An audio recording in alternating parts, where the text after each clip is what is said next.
que vamos a hablar de este y por supuesto de otros temas. Doctor, gracias por estar hoy aquí. Bienvenido. Gracias por la invitación, Claudia, Pamela. Sí, partamos de lo que ha sido un hecho, ¿no? Porque usted, que ha formado parte del gobierno del señor Castillo, en algún momento dijo que no esperaba ningún golpe de Estado.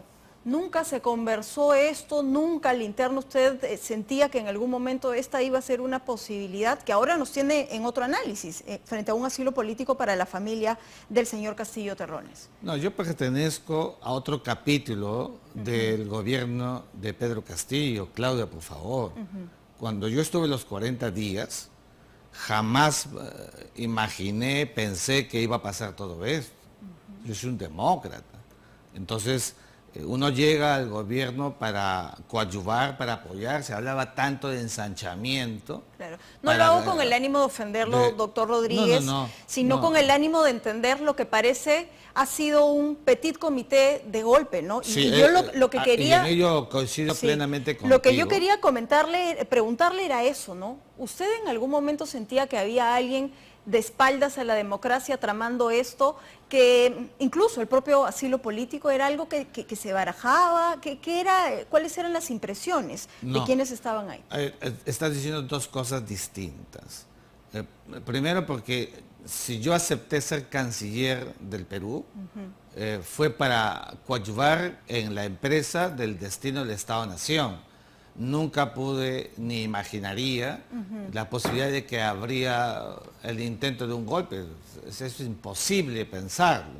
Los que somos demócratas nos subimos al carro, al auto del gobierno para coadyuvar, para trabajar. Claro, ya viste tú, cuando uno hizo lo que Rodríguez Maqué llevó adelante con carácter, entonces hubo un cargamontón primero de la derecha, y cuando la derecha vio que hacíamos lo correcto, luego vino la izquierda. Pero todo eso que tú anotas, en verdad que es otro capítulo. Yo mismo lo estoy condenando. Yo mismo acabo de decir que fue un golpe de Estado porque se consumó una intención manifiesta. He dicho también que Pedro Castillo, en las circunstancias en las que se encuentra ya recluido con una detención preventiva, por favor, no hay ninguna posibilidad para asilo político, porque como sabes tú, Claudia, que eres abogada, el asilo solamente es posible si él hubiera podido primero llegar a una embajada, en este caso la de México, nunca llegó, o hallándose escondido. Tampoco hubo nada de eso. Entonces, el asilo tenemos que olvidarnos para el caso del expresidente Pedro Castillo, que hoy está en el puro orden del derecho nacional, jurisdiccional, y seguirá la tramitología que corresponda. Distinto es el caso de la familia, el caso de la esposa y el caso de los hijos. Es un caso distinto porque aquí hay otra naturaleza de acto. En Pedro Castillo hubo un acto infraganti. ¿Qué es un acto infraganti? Pues todos vimos que llevó adelante un golpe de Estado. Decían que la esposa también está imputada. Sí, pues, pero ella no ha tenido acto infraganti. Se sabe, se conoce, se rastrea la posibilidad de actos delictivos, pero el espíritu de la Convención Americana sobre Derechos Humanos es muy claro. Dice el artículo 22, delitos, ¿no es cierto?, políticos o conexos a ellos que sean comunes. El caso de la señora, no hay acto infraganti. ¿Qué se superpone? La naturaleza humanitaria. ¿Por qué? Porque hay la intención, según ella y según quien va a dar el asilo, que es México, que hay un acto persecutorio. Claudia, ¿qué significa eso? Que hay un ánimos de que alguien la está persiguiendo. Es lo que piensa México y lo que piensa ella, que es lo relevante para el asilo, no lo que piensa el Estado peruano. Esto es muy importante porque no es un derecho del Perú, sino un derecho de México y tampoco de ella, porque cree en la lectura de ella y seguramente de México que hay hostilización, que hay ensañamiento, que hay hostigamiento, una serie de patrones que superponen por la naturaleza vulnerable de la señora y de los hijos, que no son actores políticos y que están en esa bandeja de situaciones. En términos técnicos, para que la gente pueda entender, ¿a qué se refiere cuando se habla de un asilo político?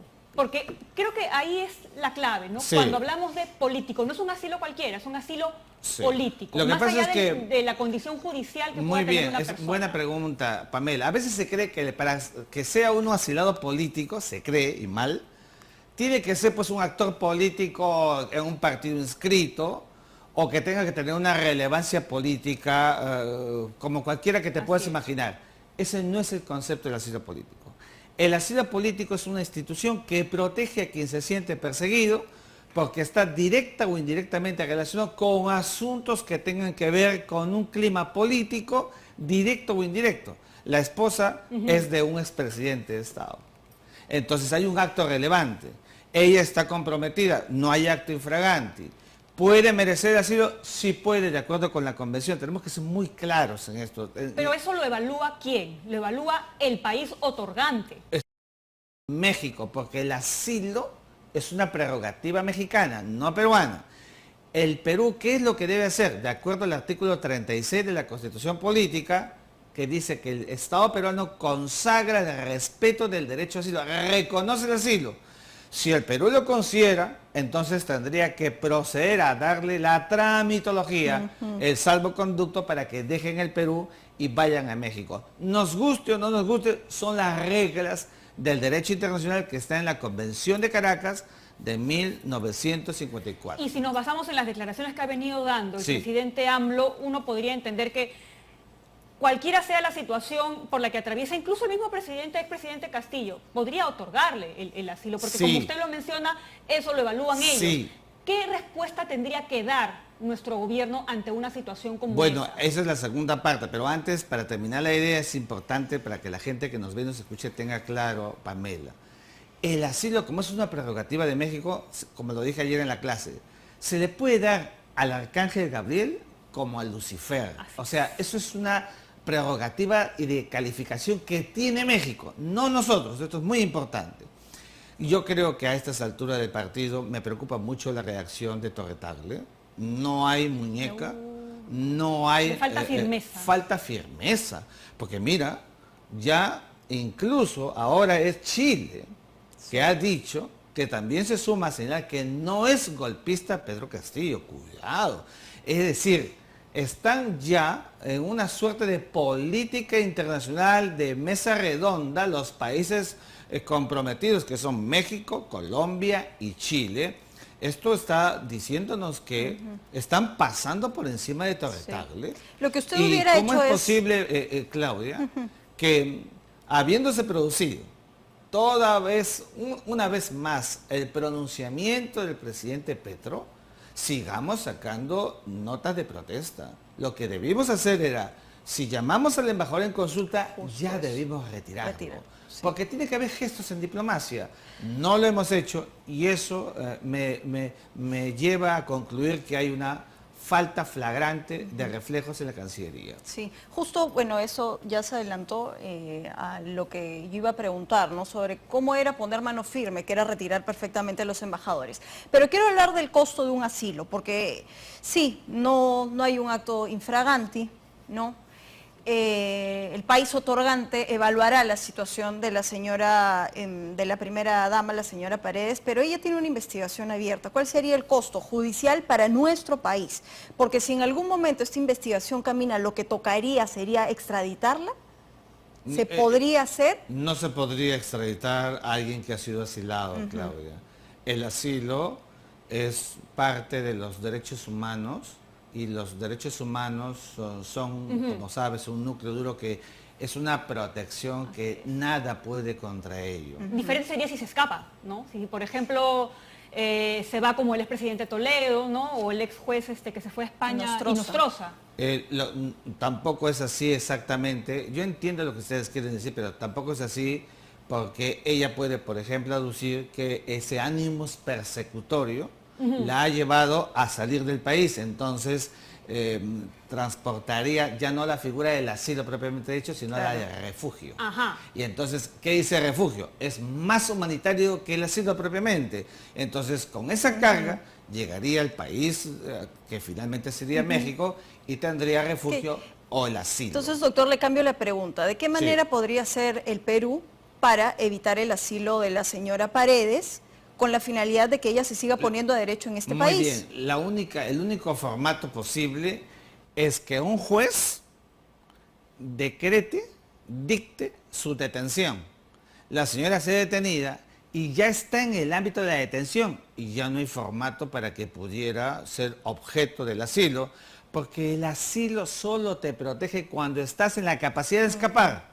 ¿Cómo puede uno escapar Claro, o sea, si ya está detenido? Es lo que les decía sobre Pedro Castillo. No hay formato para Pedro Castillo porque ya está detenido, Sí. está en el ámbito de la circunscripción y de la jurisdicción nacional. Ahí creo que sería importante también hacer la precisión a que igual el gobierno podría otorgarle un asilo, me refiero a México, pero ya es muy difícil en una situación como esta en que el presidente permita, mejor dicho, la presidenta o nuestro gobierno permita la salida de una persona que ya se encuentra con una sentencia o con una medida restrictiva de su libertad. En el último caso que tú planteas, no es posible.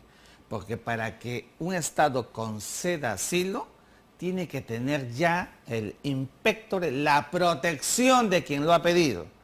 Si no, imagínate todos los que están en las cárceles. Una persona, a eso iba, ¿no? Una persona que se encuentra presa y que insiste en que esa condición de presa y sentencia es producto de una persecución política, ¿tampoco podría recibir un asilo político? Muy buena pregunta. Nunca, por una sola razón.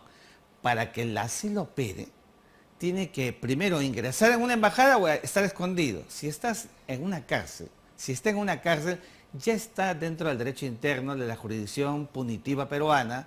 A nadie que esté en la cárcel se le puede asilar porque ya está dentro del circuito del derecho nacional, del derecho interno. Por eso la pregunta que me hace Claudia, solamente ¿cuál es el único escenario? Que haya orden de detención, la detienen, ¿cómo puede el asilo? No hay formato para el asilo.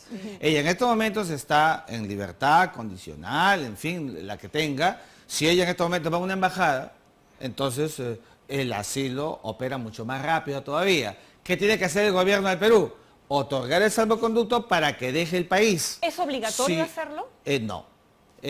Sí y no, y te lo explico por qué. ¿Por qué sí? Porque el Perú ha firmado acuerdos y está en la Constitución Política y el asilo es una institución que debe respetarse, porque si no el Perú entonces entraría en ese circuito de países bananeros que no es. No en el sentido de que finalmente es pura soberanía del Estado. Aye La Torre, 1950, ingresó en la Embajada de Colombia. ¿Y qué pudo hacer el gobierno de Odría, el gobierno de facto? Nada. Nunca le otorgó el salvoconducto para que viajara a Colombia y tuvo que permanecer, como sabemos, los casi 5 años dentro de la Embajada de Colombia. Finalmente se trata de un acto soberano del Estado, pero el acto soberano del Estado no puede transgredir las reglas del derecho internacional consagradas en el artículo 36 de la Constitución Política. Entonces, lo que le toca a la señora Gervasi es finalmente darle trámite a esta solicitud. Lo que le corresponde a la señora Gervasi, en primer lugar, es preocuparnos por lo que está pasando en el vecindario. No está trabajando bien esta visión de que los países tienen otra del país, de nuestra nación. Están desnaturalizando lo que ha pasado en el Perú. Eso es grave. Y eso significa que nuestros vasos comunicantes no están trabajando en el nivel esperado. Vamos a tener que recurrir, acuérdate Claudia, Pamela, como en el año 95. Tuvimos que nombrar embajadores especiales para explicar el problema de Ecuador en su momento. Parece que aquí también vamos a tener que buscar embajadores especiales para que expliquen que en el Perú no hubo un golpe de Estado, que hubo un golpe de Estado y que no hubo lo que pretenden decir que hay un perseguido político. Ahora, si parece hasta, no sé, vamos y les explicamos con manzanas a los presidentes o a los embajadores qué es lo que está pasando, señores. Un poquito de lectura frente a lo que tenemos de sobra, ¿no? Y aquí es donde le quiero hacer la pregunta. Usted conoce bastante bien a la señora Gervasi, usted era su vicecanciller, Sí, yo la ¿verdad? nombré vicecanciller. Entonces, ¿por qué es tan difícil tomar esta decisión política de retirar embajadores? O sea, ¿cuál es el costo que al parecer no quieren asumir Bueno, yo lo dentro que de la creo es que, Cancillería? fíjate, Claudia, el canciller no debe ser un actor técnico, tiene que ser un actor político.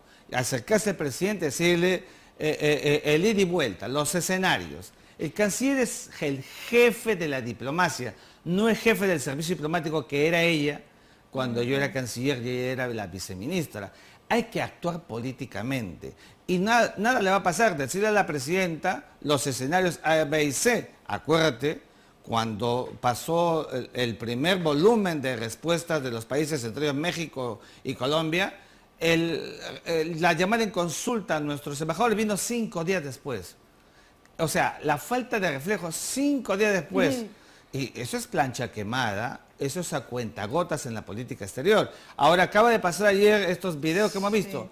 Para otra nota de protesta, lo que debemos hacer allí es retirar a los embajadores. La política exterior se hace con mucho respeto, pero con firmeza, para que los países nos empiecen a respetar. Si no, imagínate este clima de declaraciones de Petro, de AMLO y seguramente, como estamos viendo de Chile, desestabilizan la subregión para los intereses de la política exterior peruana. Y justamente sobre ese asunto, ¿no? Yendo un poco por la pregunta que iba Claudia, ¿no? Porque ya hemos hablado de las consecuencias a nivel judicial para los procesos, pero también hay unas consecuencias para las relaciones internacionales. No estamos hablando de países que quedan en el este de Europa, estamos hablando de nuestros vecinos. Muy bien.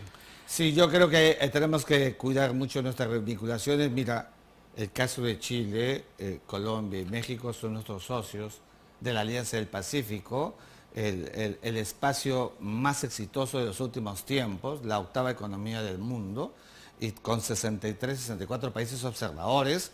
Tenemos que saber articular, pero con firmeza. No va a pasar nada, son dos cuerdas distintas. Hay que hacerles ver que esas declaraciones impactan negativamente, primero en el frente interno peruano, y segundo en nuestro relacionamiento internacional, nuestra mirada ulterior con el mundo. Mira lo que acaba de decir las Naciones Unidas, ya están diciendo que en el Perú algo está pasando. No vaya a ser que la ONU también diga que en el Perú lo que ha pasado es que han metido en la cárcel a un preso político. Entonces, este asunto tiene que mirarse de fondo, con objetividad, pero con mucha firmeza, que es lo que necesita la verdadera política exterior, que apostamos cuando llegamos con carácter para hacer los puntos que estaban mal hechos en la Cancillería y corregir los que correspondían pensando en el interés nacional. Solo para cerrar, el ex canciller Landa contribuyó a que hoy nuestras relaciones con los vecinos sean de intromisión. Yo creo que el canciller Landa le ha hecho mucho daño a la política exterior, Claudia, perdóname, no solamente yo, en todo. Yo creo que nunca antes la política exterior del Perú ha llegado a un nivel tan bajo. En verdad hemos perdido todo circuito.